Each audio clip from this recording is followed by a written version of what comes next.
Salut à tous, comment allez-vous? On se retrouve pour une nouvelle vidéo. Cette fois-ci, je suis à la Fédération du 31 avec Olivier, le président. Comment allez-vous? Je suis Olivier Placereau, je suis directeur de la Fédération Attention, de pêche. c'est autre chose. Et là, notre objectif, c'est de parler un petit peu de la fermeture.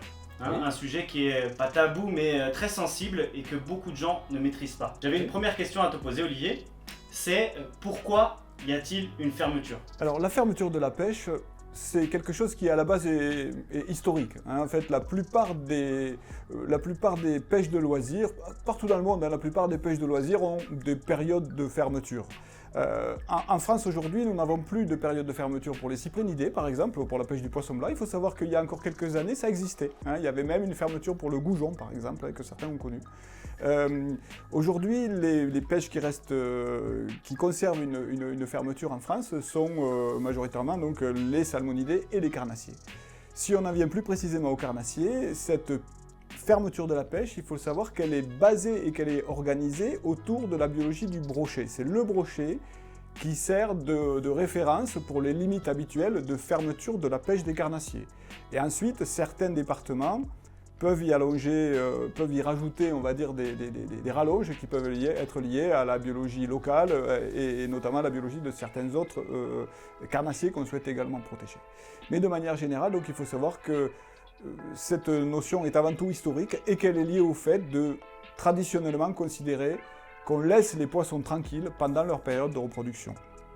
Avec la supposition, pas toujours exacte d'ailleurs, mais exacte pour certains poissons, pas pour d'autres, qu'ils sont plus vulnérables au moment de leur période de reproduction.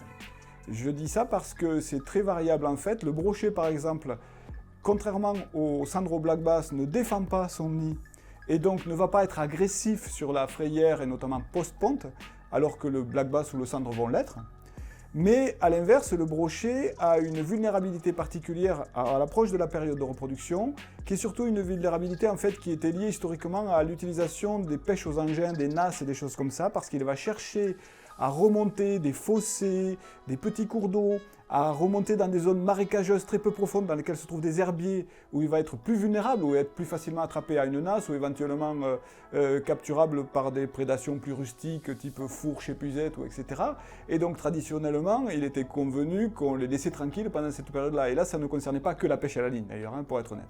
Voilà. Mais aujourd'hui, d'ailleurs, ça sous-entend aussi que finalement, au regard de la stricte vulnérabilité de l'espèce, la raison biologique de ces fermetures est plus ou moins discutable, notamment suivant la façon dont on envisage le destin du poisson une fois qu'on l'a capturé. Mais voilà, cette tradition demeure et aujourd'hui, elle a au moins le mérite, et c'est un mérite qui est très important quand on pêche en général et quand on pêche au leurre en particulier, de laisser reposer finalement les poissons pendant plusieurs mois et d'éviter de les déranger, mais aussi de les désaccoutumer, on va dire, au leurre, ce qui n'est pas forcément une mauvaise chose. Bien que ce soit un effet collatéral ou un effet secondaire qui n'est pas du tout l'effet initialement recherché par la fermeture. Alors du coup, Olivier, avec quoi on peut pêcher pendant la fermeture? Ça, c'est la question. Le principe général, je le disais tout à l'heure, il faut bien comprendre que la fermeture de la pêche du carnassier en général est basée au départ originaire de la fermeture du brochet. Et donc ce qui à la base est interdit, de façon réglementaire et nationale, c'est tous les leurres ou appâts susceptibles de capturer de manière non accidentelle un brochet. Un brochet initialement, mais aussi donc les autres carnassiers qui sont protégés. Donc ça veut dire qu'il est bien évident que pendant la période de fermeture du carnassier, on ne pêche pas au vif, on ne pêche pas au poisson mort et on ne pêche pas au leurre. Ça, c'est pour les données générales. Très bien, Olivier. Et du coup, maintenant, je me pose la question. Pourquoi chaque fédération a ses propres règles, entre guillemets? Alors, les règles communes, c'est que tous ces fameux leurres qui sont censés, ou appâts, qui sont censés capturer du brochet de manière non accidentelle, sont interdits. Donc, pas de leurre, pas de vif et pas de poisson mort.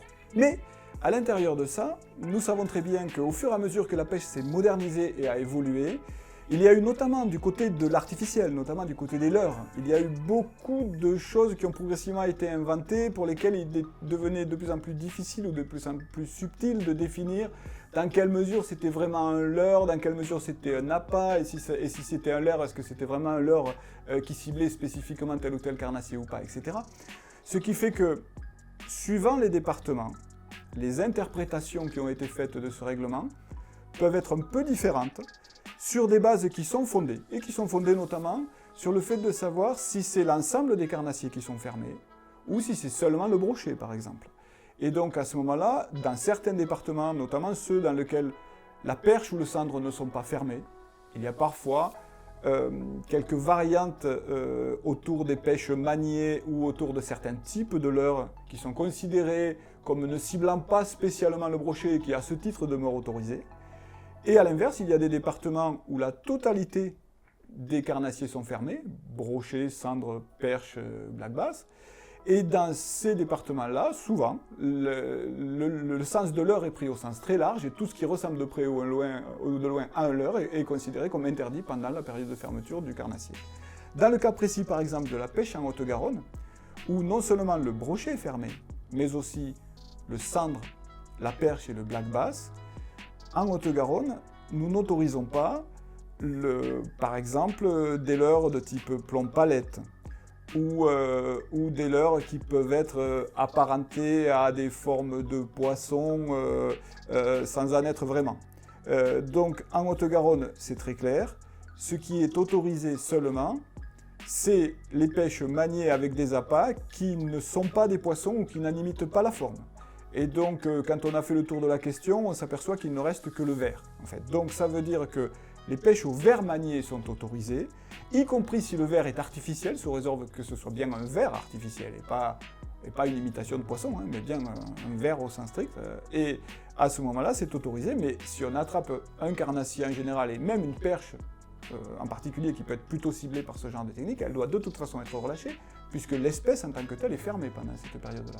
Qu'est-ce que je risque si je pêche au leurre pendant la fermeture?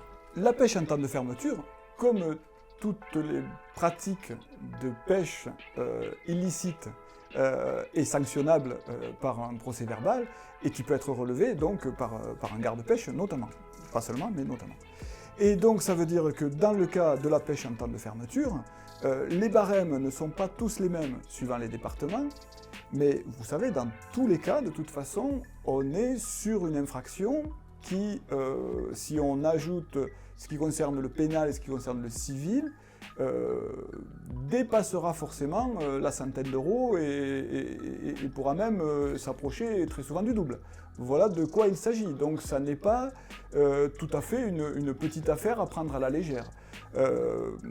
Chose à laquelle peut éventuellement s'ajouter une saisie ou confiscation du matériel dans certaines conditions. Voilà. Donc ça n'est pas anodin et ça mérite d'y prêter attention et de respecter les règles du jeu telles qu'elles sont définies. Ok, donc je vous invite à pas pêcher avec les leurres pendant la fermeture, sinon ça va coûter cher. Olivier, je te remercie vraiment beaucoup pour l'invitation. Les gens, ne quittez pas, retrouvez-nous à partir de demain sur la chaîne The Fisher Channel.